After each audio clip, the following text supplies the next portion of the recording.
dan sejarah masyarakat Melayu. Masyarakat Melayu merupakan penduduk asal atau pribumi tanah Melayu. Masyarakat Melayu selalunya bertutur dalam bahasa Melayu, beragama Islam dan mengamalkan adat istiadat Melayu. Bahasa dan budaya. Bahasa Melayu merupakan bahasa pertuturan masyarakat Melayu pada zaman Kesultanan Melayu Melaka. Bahasa Melayu menjadi lingua franca dalam kalangan pedagang. Peranan bahasa Melayu pada waktu itu dibantu oleh huruf Jawi menjadikan bahasa Melayu sebagai bahasa kitab dan karya sastera. Berdasarkan sejarah tersebut, bahasa Melayu diangkat sebagai bahasa kebangsaan Malaysia. Agama dan kepercayaan. Penduduk Melayu kebiasaannya beragama Islam. Agama Islam telah dibawa masuk ke tanah Melayu pada abad ke-14. Kesultanan Melayu Melaka terkenal sebagai pusat pemerintahan yang berperanan penting dalam memastikan penyebaran dan pengukuhan agama Islam. Dan akhir sekali ialah kegiatan ekonomi. Kegiatan ekonomi utama masyarakat Melayu ialah perdagangan di samping ekonomi sara diri lain seperti bertani, menangkap ikan dan mengutip hasil hutan. Namun, penguasaan ekonomi masyarakat Melayu semakin merosot akibat campur tangan British. Latar belakang masyarakat Cina di Malaysia. Sebelum kedatangan British, bilangan masyarakat Cina adalah terlalu kecil dan kebanyakannya bekerja sebagai peniaga sahaja. Penghijrahan masuk masyarakat Cina secara beramai-ramai berlaku selepas pengambilan Pulau Pinang oleh British dari tangan Sultan Kedah pada tahun 1786, pengambilan Singapura dari tangan Sultan Johor pada tahun 1819 dan selepas penubuhan negeri-negeri Selat pada tahun 1826. Kebanyakan masyarakat Cina ini berasal dari wilayah Kuangtung dan Tukwin. Pada peringkat awal, buruh-buruh Cina bertumpu di tapak-tapak perlombongan awal seperti Lukut dan Sungai Ujong. Masyarakat Cina ini mengamalkan falsafah Taoisme yang bermaksud jalan. Mereka juga turut mengamalkan fahaman Konfusianisme yang diasaskan oleh Kongfuze. Konfusius mengajar falsafah moral dan sosial serta garis panduan tentang tingkah laku yang berlandaskan nilai-nilai abstrak. Masyarakat Cina juga turut mengamalkan hidup yang berteraskan konsep Yin dan Yang. Gabungan Yin dan Yang dipercayai mampu membawa keamanan dan keharmonian. Kaum India juga merupakan kaum majoriti di tanah Melayu atau sekarang dikenali sebagai Malaysia. Pengaruh kaum India ke atas tanah Melayu boleh dilihat seawal abad pertama mengikut rekod kajian para pengkaji sejarah. Pada awalnya, kaum India mula aktif di Nusantara ini sebagai pedagang. Mereka berdagang barang-barang berharga pada masa itu seperti fabrik, rempah ratus, emas dan sebagainya. Penghijrahan kaum ini secara beramai-ramai bermula pada pertengahan abad ke-19 iaitu pada zaman kolonial British. Migrasi ini berlaku disebabkan oleh campur tangan British di India dan penaklukan ke atas tanah Melayu.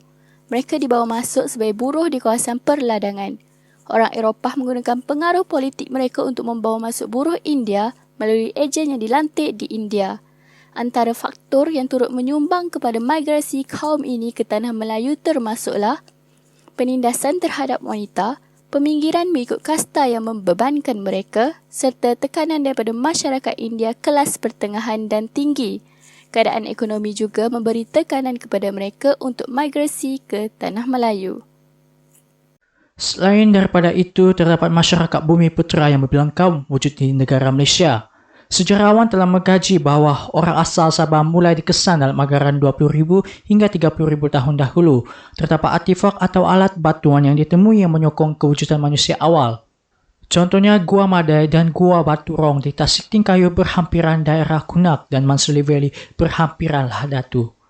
Kebiasaan masyarakat ini tinggal di kawasan bukit dan kawasan pergunungan, malah ada sebilangan daripada mereka dikesan tinggal berhampiran dengan pantai. Secara am, orang Sabah merupakan petani dan nelayan kerana mereka mempraktikkan tanaman tradisional seperti padi huma dan mempunyai kepakaran aktiviti penyelaman. Pada zaman kini, Sabah mencatatkan 30 kumpulan etnik yang terdiri daripada Kadazan Dusun, Bajau, Murut, Bugis, Bisaya dan lain-lain lagi. Tradisi dan perayaan terbesar disambut oleh masyarakat Sabah adalah Pesta Kehormatan iaitu pesta menuai tanaman padi di mana pesta tersebut disambut pada 30 dan 31 Mei setiap tahun. Antara acara pertandingan popular semasa Pesta Kehormatan tersebut adalah Sungadau iaitu pertandingan ciptaan lagu dan Unung Ngadau iaitu pertandingan Ratu Cantik.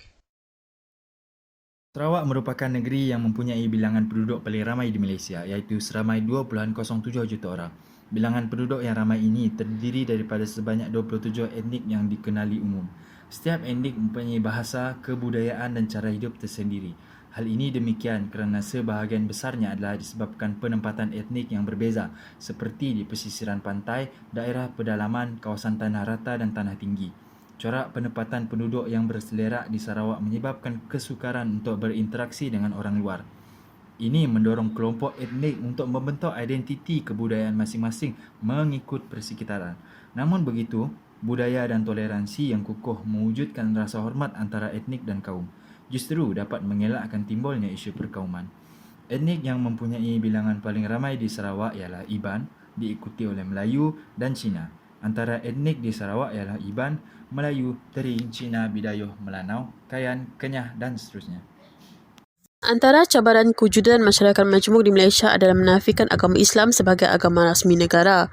Walaupun Malaysia sering dipuji oleh dunia kerana mempunyai kestabilan politik yang dapat mentadbir satu komuniti masyarakat majmuk yang pelbagai, tetapi akhir-akhir ini keutuhan kenyataan itu nampak goyah. Cabaran yang kedua ialah dari segi pendidikan di mana Malaysia menggunakan sistem merit dalam sistem pendidikan. Pendidikan dapat mewujudkan persaingan yang sihat dalam kalangan pelajar Bumiputera dan bukan Bumiputera. Malah pendidikan juga dilihat sebagai wadah yang boleh merapatkan jurang antara kaum dalam sesebuah negara yang memiliki masyarakat majmuk. Seterusnya ialah pelaksanaan dasar ekonomi DEB. Matlamat tersurat DEB adalah untuk mencapai perpaduan negara dan integrasi nasional dan ia telah diubah dalam konteks strategi serampang dua mata untuk mengurangkan kadar kemiskinan di negara ini. DEB ini dilihat lebih memihak kepada kaum Bumiputera dan hal ini dapat mencetuskan perasaan cemburu dalam kalangan masyarakat berbilang kaum. Akhir sekali, peningkatan masalah sosial. Pembangunan yang sangat pesat seperti Kuala Lumpur mendorong penghijauan penduduk kampung dan disebabkan kualiti hidup di bandar kian meningkat, ada sebilangan yang tidak mampu menanganinya dan menyebabkan berlakunya gejala sosial seperti kegiatan pelacuran, pengedaran dadah dan kecurian. Terdapat beberapa langkah untuk mengekalkan keamanan masyarakat majmuk Malaysia. Antaranya adalah peranan ibu bapa. Anak-anak perlu diajar oleh ibu bapa tentang kepentingan menjaga hubungan dengan kaum lain semenjak dari kecil lagi.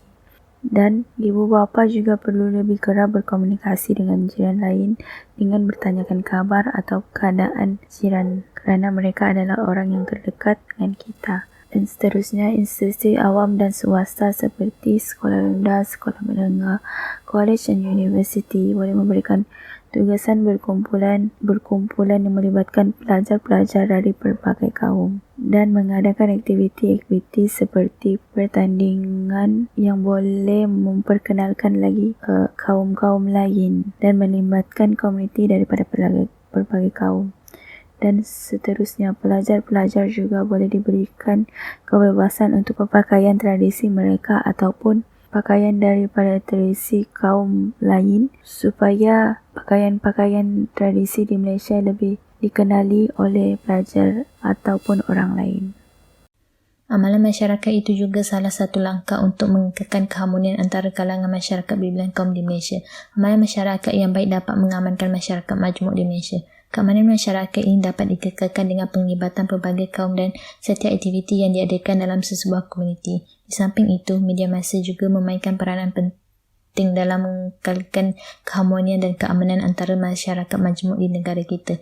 Hal ini demikian kerana media massa merupakan satu mekanisme atau alat sebaan yang dapat menyampaikan maklumat atau berita kepada orang ramai dengan cepat dan dalam masa yang singkat. Dengan tersiarnya iklan-iklan atau cerita-cerita yang bertemakan perpaduan dan keharmonian, semangat cinta akan keamanan akan terus tersemat di dada semua rakyat di Malaysia. Kesimpulannya, semua pihak haruslah bekerjasama untuk mengekalkan keamanan dan keharmonian antara masyarakat berbilang kaum di negara kita. Dalam konteks ini, masyarakat haruslah berganding bahu dan bertolak ansur di samping mengamankan amalan tradisi serta bekerjasama antara ibu bapa, institusi awam dan swasta dan media massa bagi mengekalkan keharmonian masyarakat pelbagai kaum di Malaysia.